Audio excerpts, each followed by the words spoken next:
جب آپ کسی کے راستے میں روشنی کرتے ہیں تو آپ کا اپنا راستہ بھی روشن ہو جاتا ہے۔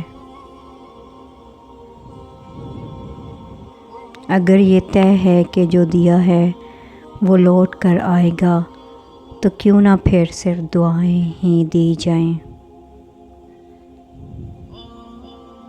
صبر کا تعلق خاموشی سے ہوتا ہے جس کا شور صرف اللہ جانتا ہے۔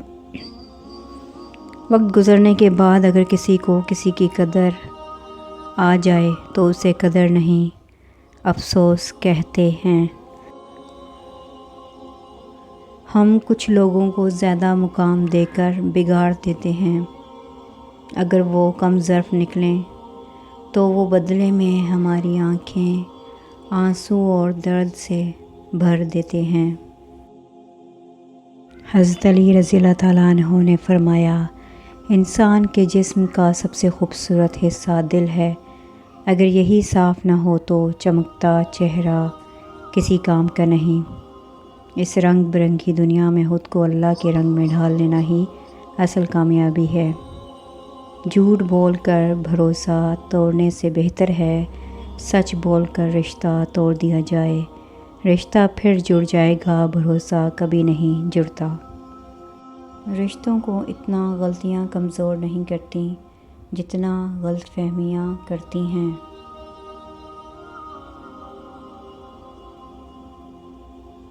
رشتے نبھانا ہر ایک کے بس کی بات نہیں۔ خود کو دکھ دینا پڑتا ہے کسی دوسرے کی خوشی کے لیے۔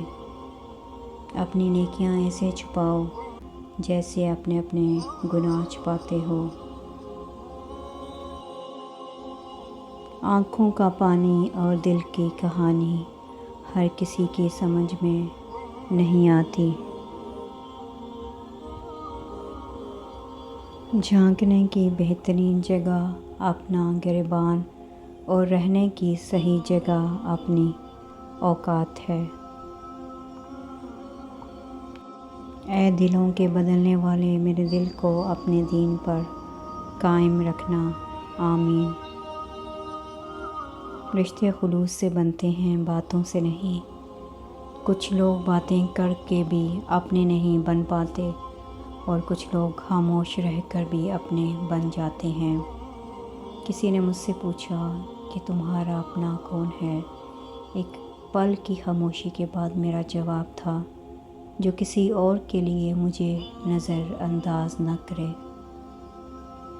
جہاں ہر بات درگزر کرنا کسی ایک کے حصے میں آتا رہے، وہ رشتے کچے دھاگے کی طرح کسی بھی لمحے ٹوٹ جاتے ہیں۔ کوئی برا نہیں ہوتا، یقین جانیے۔ بعض وقت ساتھ نہیں دیتا اور کبھی کبھی بھڑکانے والوں کی تعداد زیادہ ہوتی ہے۔